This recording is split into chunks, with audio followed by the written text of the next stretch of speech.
नमस्कार। आज हम फिजिक्स की क्लास नंबर 7 में पढ़ेंगे एक समान रूप से आवेशित कोई गोली कोश जिसे हम कहते हैं खोखला गोला के किसी बिंदु पर वैद्युत क्षेत्र की तीव्रता तथा वैद्युत विभव ज्ञात करना। तो वैद्युत क्षेत्र की तीव्रता गोली कोश पर ज्ञात करने के लिए 3 कंडीशनें होती हैं। पहली कंडीशन होती है यदि यदि बिंदु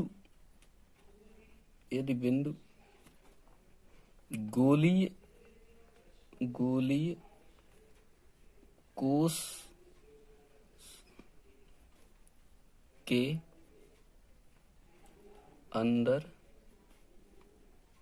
स्थित हो तब। ठीक है, पहली कंडीशन यही है। तो इसमें लिखेंगे माना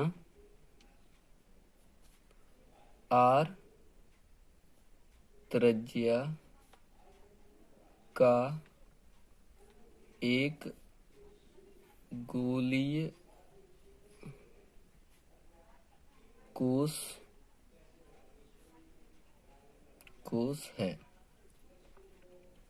जिसके पृष्ठ पर समान प्लस क्यू आवेश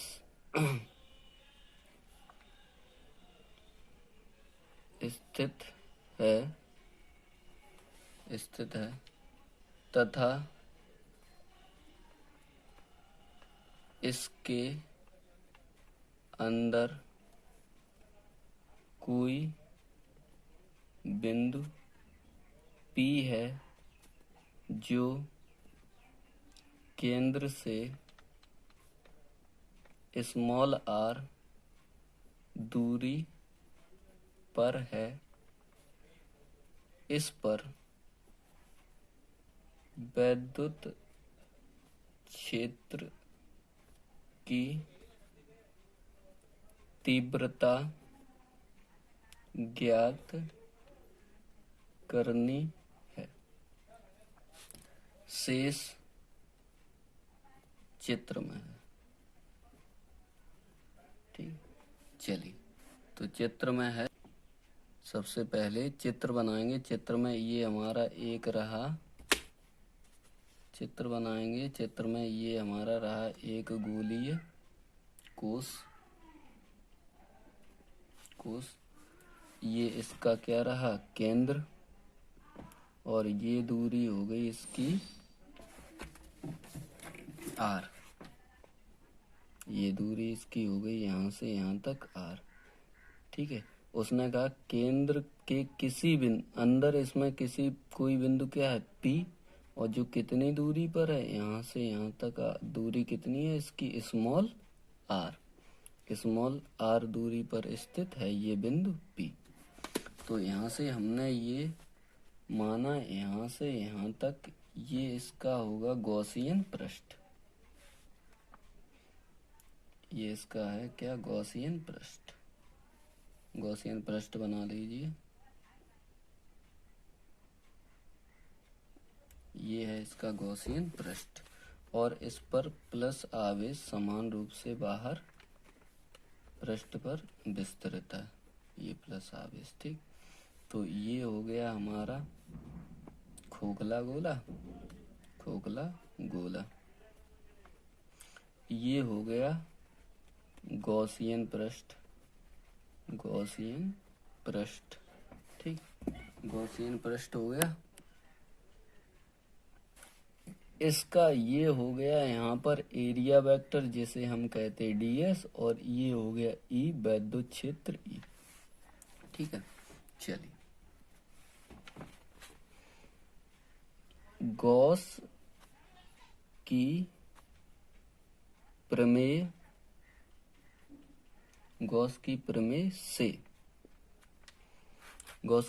से लिखेंगे गॉसियन पृष्ठ से गुजरने वाला विद्युत फ्लक्स।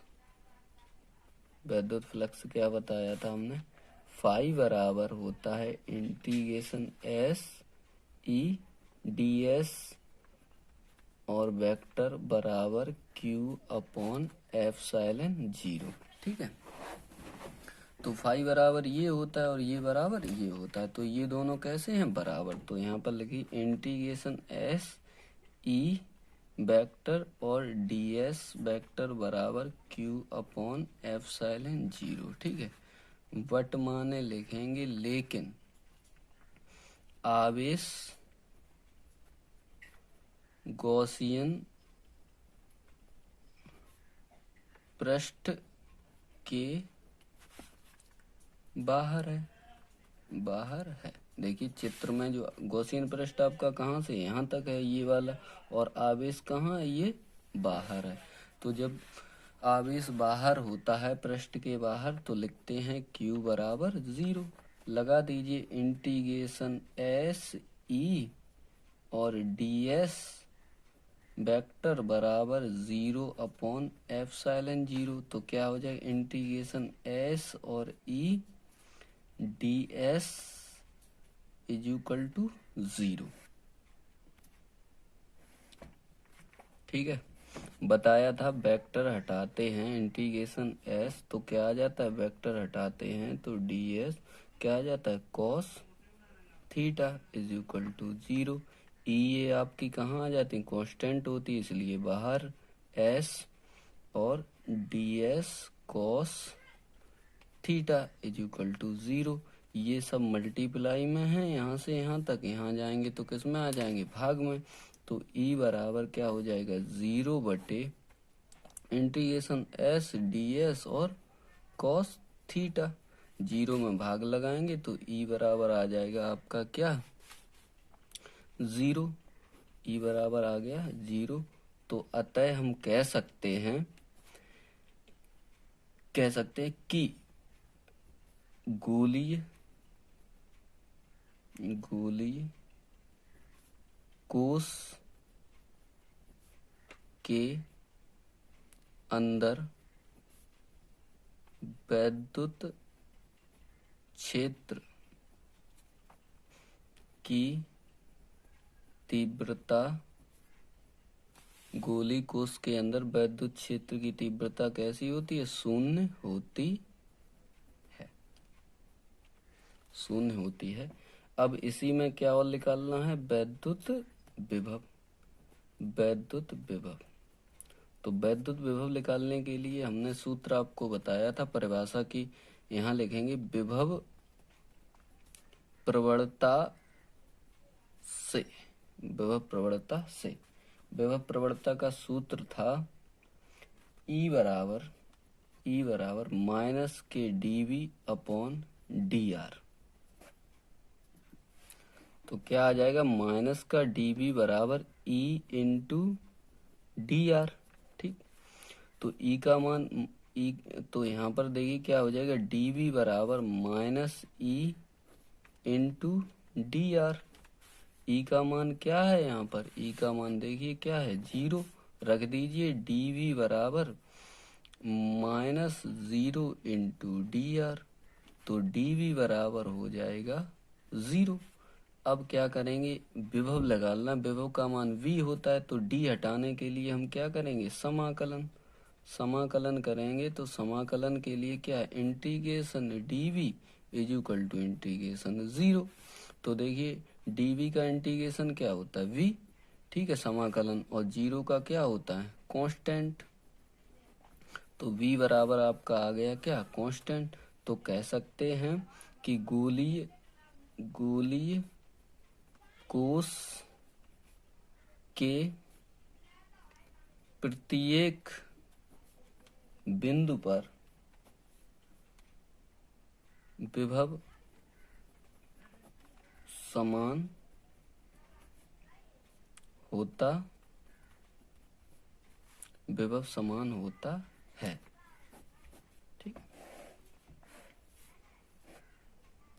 होता है। धन्यवाद। आगे की 2 कंडीशनें हैं वो हम आपको कल बताएंगे। तो इससे दो चीजें निकली। पहली थी कि यदि गोली कोश कोश के अंदर वैद्युत क्षेत्र की तीव्रता शून्य होती है और गोली कोश के अंदर प्रत्येक बिंदु पर वैद्युत विभव कैसा होता है, कांस्टेंट होता है, समान रहता है, नियत रहता है। धन्यवाद।